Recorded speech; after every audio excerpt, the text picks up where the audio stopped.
Have you ever loved someone so deeply, and still wondered why they couldn't stay? Not because they didn't care. Not because you didn't try. But because something unseen, unspoken kept pulling the thread loose, no matter how tightly you held it. I've asked myself that same question, for decades. And it wasn't until the silence of old age wrapped around me like a second skin when the house got too quiet and the echoes too honest that I began to understand. You see, love is not random.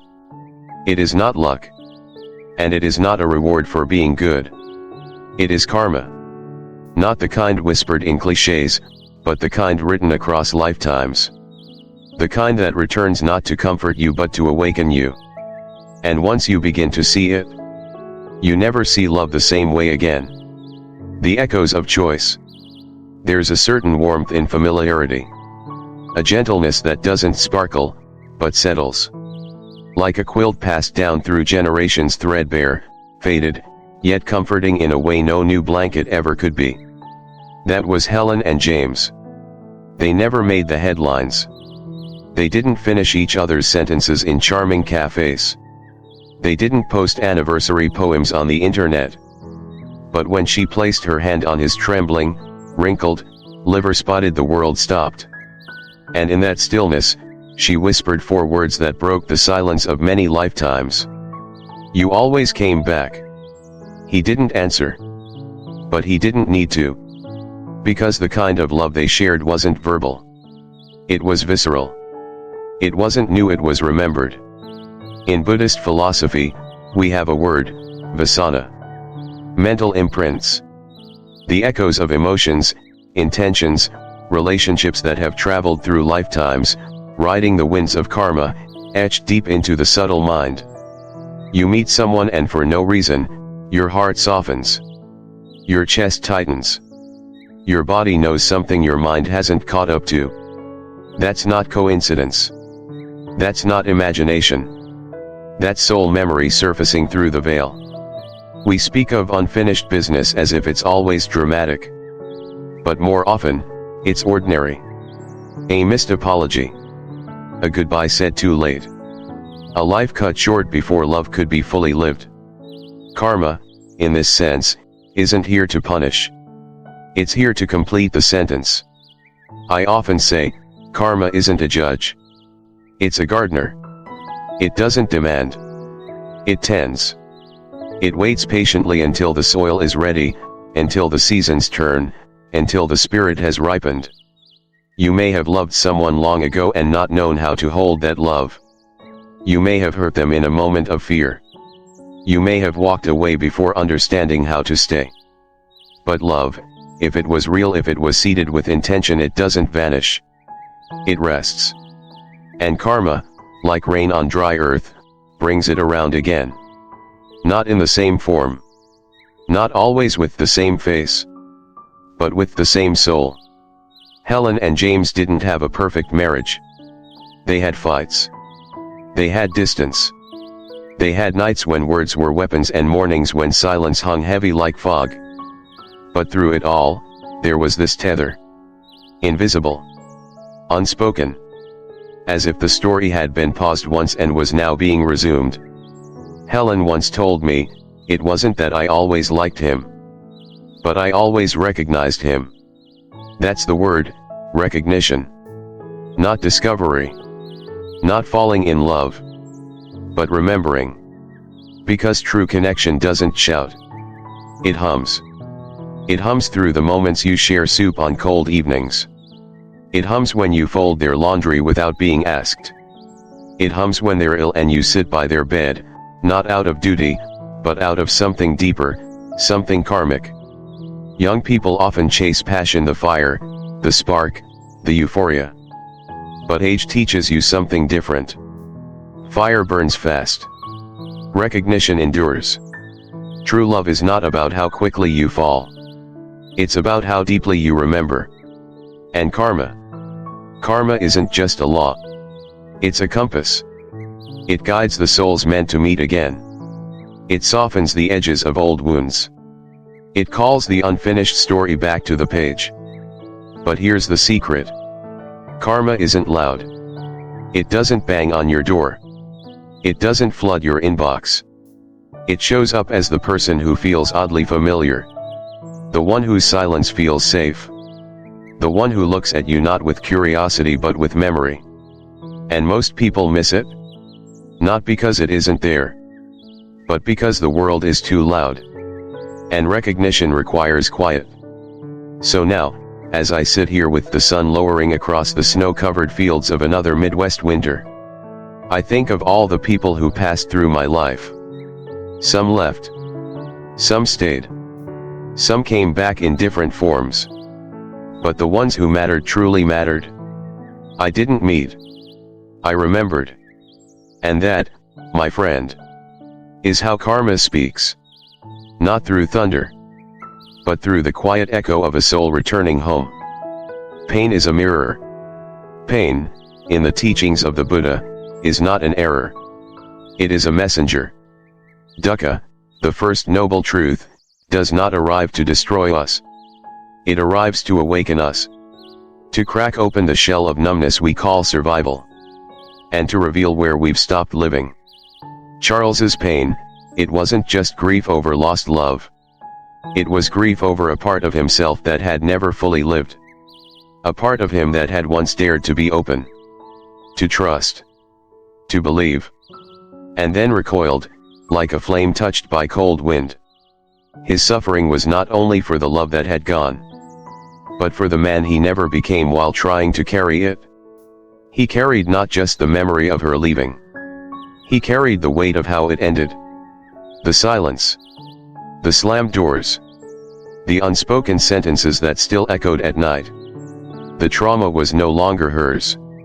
It was his. Sculpted into his posture. Into the way he avoided eye contact during intimate conversations. Into the way he braced himself even when being loved. That's the hidden truth about trauma. It's not just pain. It's education.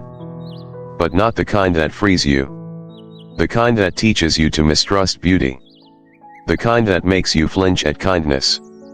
The kind that wires you to believe. If I open again, I will be broken again. He once said to me. Maybe I didn't lose love. Maybe I just didn't learn how to carry it. And I still remember the way those words landed in the room. Like a confession whispered into a cathedral. Because love, you see, is not something you possess. It's not something you win. It's something you grow strong enough to hold yourself through. Charles had been carrying the shadow of love, not love itself. The echo of what was, wrapped around the fear of ever trying again. Forgiveness, in Buddhist tradition, isn't about releasing the other. It's about unshackling your own heart from the illusion of permanence. It's not about erasing the past. It's about stopping the bleeding from it. He didn't need to reconcile with her. He needed to bury the ghost of the man who had been abandoned. The man who froze in time the day she walked away. The man who had learned to protect himself by shutting every door. Even the ones that led to light. That wounded self had been driving his life ever since. But healing does not ask us to become someone new. It asks us to return. To become again the one we were before the world taught us to close. So one day, Charles did the hardest thing a wounded man can do. He softened. Not in defeat, but in surrender. Not surrender to her but to truth. And when he did, life didn't reward him with applause. There were no fireworks. There was no dramatic return of a lover. But there was soup on the stove. A conversation that lingered into night. A new woman who didn't need him to be impressive. Only present. She loved not the version of him he thought he had to perform. She loved the man who finally stopped performing. That's the way karma works. Not as vengeance. Not as justice. As persistence. It keeps folding itself into the people we meet. The patterns we repeat. The silences we carry. Until we learn. Until we stop asking, why is this happening to me? And begin asking, what is this trying to show me? Karma does not return because we are flawed. It returns because we are ready. Charles wasn't being punished. He was being called.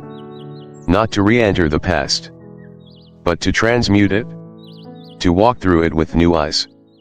The wound is not the enemy. It is the entrance. And pain. Pain is not proof that something is wrong. It is proof that something still matters. And maybe that's what love really is. Not someone making you whole. Not someone rescuing you from yourself. But someone arriving slowly, gently. At the exact moment you are ready to no longer be afraid of your own tenderness. Because real love doesn't demand a perfect version of you. It meets you as you are.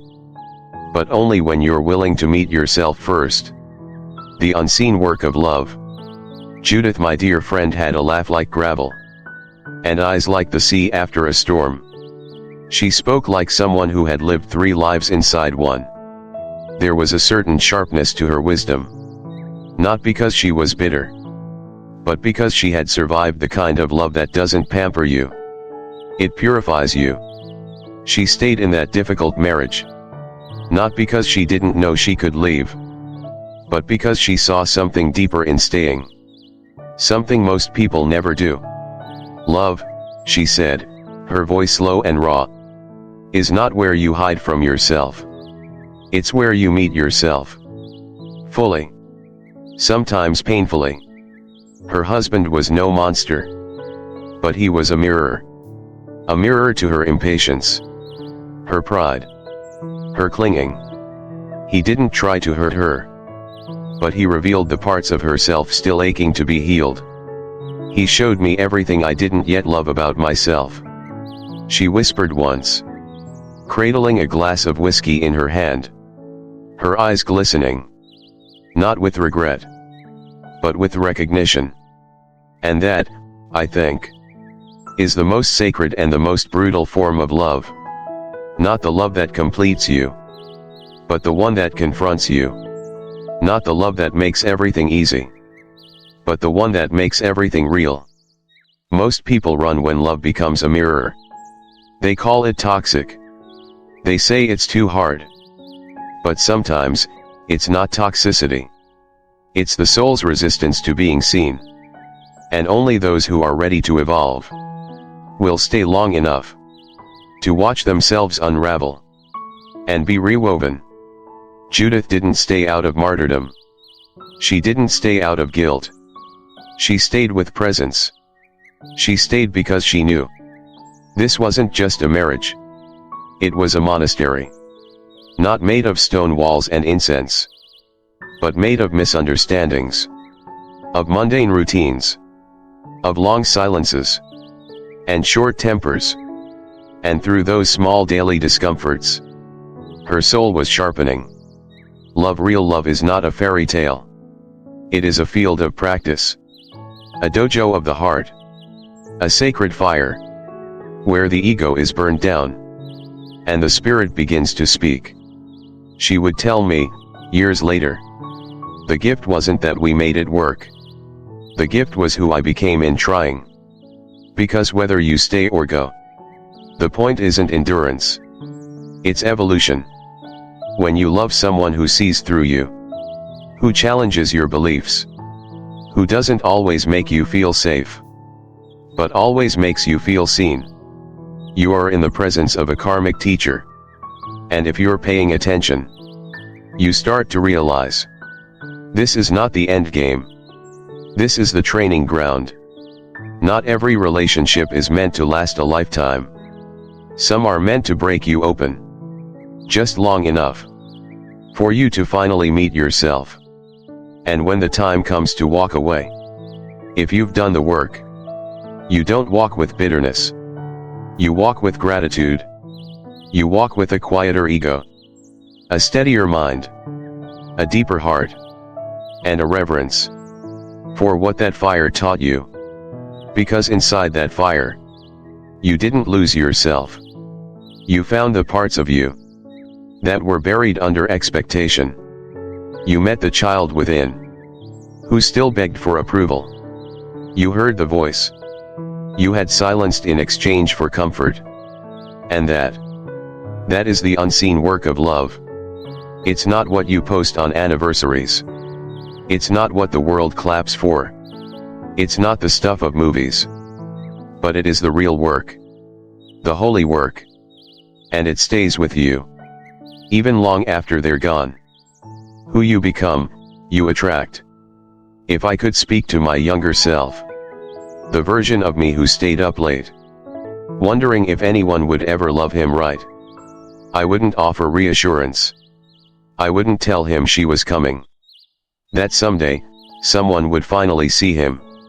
No. I would place a hand gently on his shoulder and say, she's not out there. She's inside you. Waiting. Not to be found. But to be formed.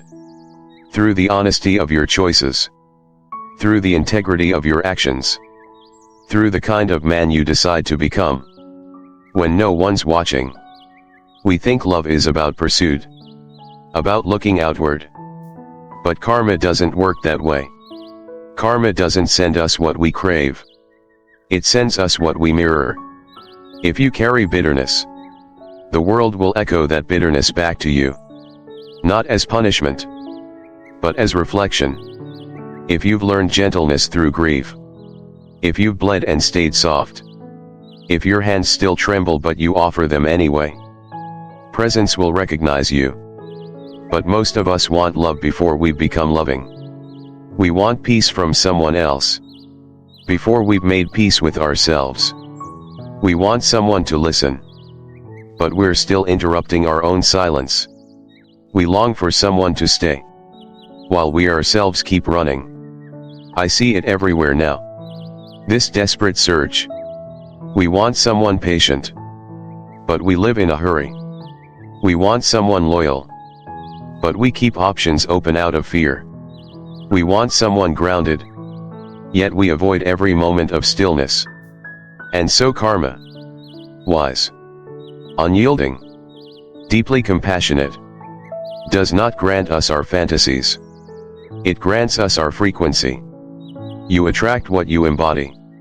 Not what you edit for your dating profile. Not what you write in your prayers when you're lonely. But what your soul whispers when you're quiet. And no one else is around to hear it. We think we're waiting for someone else to arrive. But the truth is, they're waiting for us. Waiting for us to become the version of ourselves they were always meant to meet. So you want a different kind of love? Then become a different kind of lover. A lover of truth. A lover of stillness. A lover of the work it takes to stay when it gets hard. Not with someone else, but with yourself.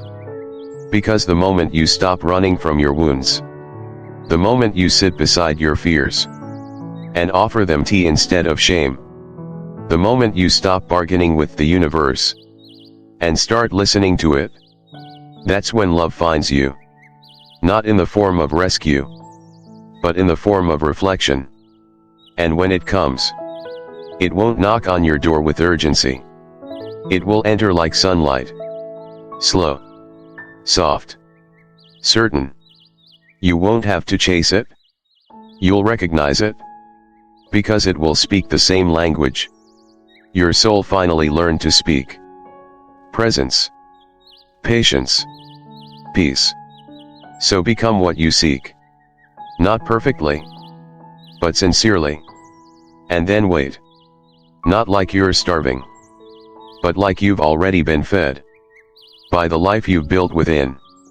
That's when it arrives. That's when it stays. Because love doesn't come for those who need it to feel whole.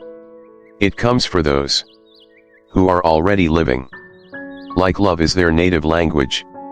Love is a spiritual path. Love is folding the laundry without applause. It is boiling the kettle and remembering how they like their tea. It is noticing the way their shoulders drop when you say, "I'll take care of it," and how that small relief becomes the most intimate thing in the world.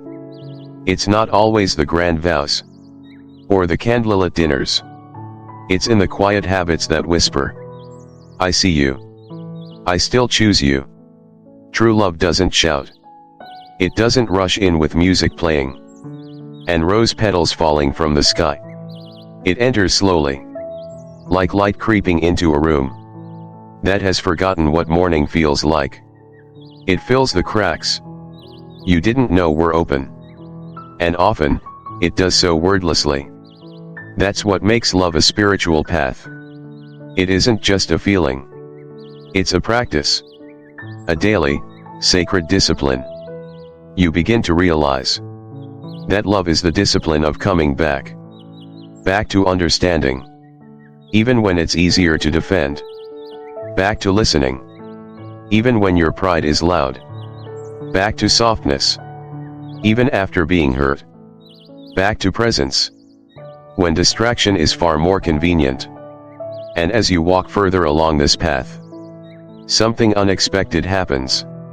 You start loving, not because someone deserves it, but because you are becoming someone who loves well.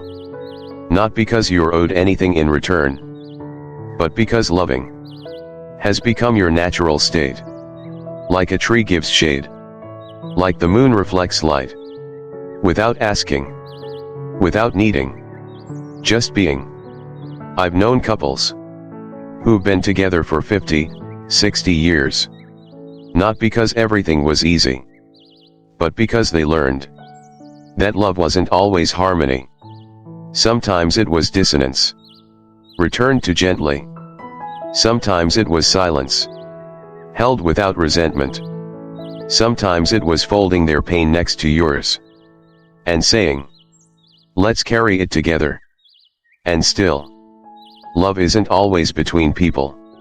Sometimes it's a love that wakes you up with a breeze through an open window. It's the sunrise touching your face after a sleepless night.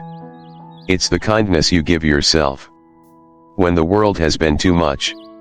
Sometimes, it's the ache in your chest when you remember someone long gone, and instead of pushing it away, you breathe into it and say, thank you for having been here. Thank you for shaping me. Because grief, too, is love. Unspoken, unfinished, unspent. It is what remains when the form is gone, but the bond persists. That ache, that longing, that's the soul remembering what mattered. And that's sacred too. The more you walk the spiritual path of love, the more it stops being something you do and starts becoming who you are. You begin to recognize how everything, even the mundane, holds spirit. You start seeing the way love moves not only in passion, but in patience. In the way someone holds space for your silence. In the way you hold the hand of someone whose words are failing, but whose eyes still speak volumes. That is the deeper love. The kind the soul grows quiet to hear. The kind that doesn't burn fast, but warms slowly, like a fire that never dies out, because it's tended to daily, not fed in bursts. And when you love this way, when you truly love as practice, you become a sanctuary for others. Not because you promise perfection, but because your presence says, it's safe here. You can fall apart here. You can begin again here. And what greater gift is there in this life than to love in such a way that someone else remembers who they are? What greater prayer than to walk this world so gently that the ones you touch don't feel impressed, they feel understood. Because in the end, love that is spiritual isn't about who stays, it's about who grows. It's not about being chosen, it's about choosing again and again, with reverence, not for a fantasy, but for the human being in front of you. Messy, radiant, afraid, real. To love them as they are, to love yourself as you are, and to walk together, not ahead, not behind, but beside each other. Two pilgrims, one path. sacred in its simplicity, holy in its effort. That is love as a spiritual path. And if you've made it this far, still listening, still here, then perhaps something in you remembers too. Not just the person, not just the love, but the lesson, the invitation to see life, not as a series of losses, but as a quiet unfolding of everything you're still becoming. I look at these hands again.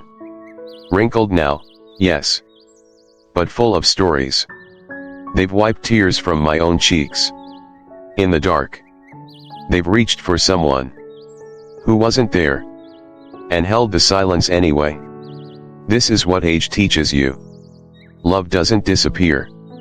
It settles, like dust, on the things that mattered most, like breath on a cold window, like a name that still warms your chest, even if you haven't spoken it in years. You are not alone in your longing and the ache you carry. It's not weakness. It's proof you loved deeply, and that you still can. So if today feels heavy, if the room feels too quiet, I invite you to return, to sit again beside these stories, to remember what your heart already knows. Because here, at Whisper of Age, we don't offer noise. We offer stillness. We offer stories that hum like old songs, and truths that were never lost, just waiting for you to grow quiet enough to hear them. If this reflection touched something in you, if it stirred an echo you couldn't name, I invite you to stay a little longer. Backhand index pointing right. Subscribe to Whisper of Age. Let these quiet truths find you again when you need them most. And if you remember nothing else, remember this: broken heart, you are not late. You are not lost. You are not unworthy. You are unfolding. And the love you seek is not out there, waiting to save you. Sparkles, it is already becoming you. That's what Karma taught me.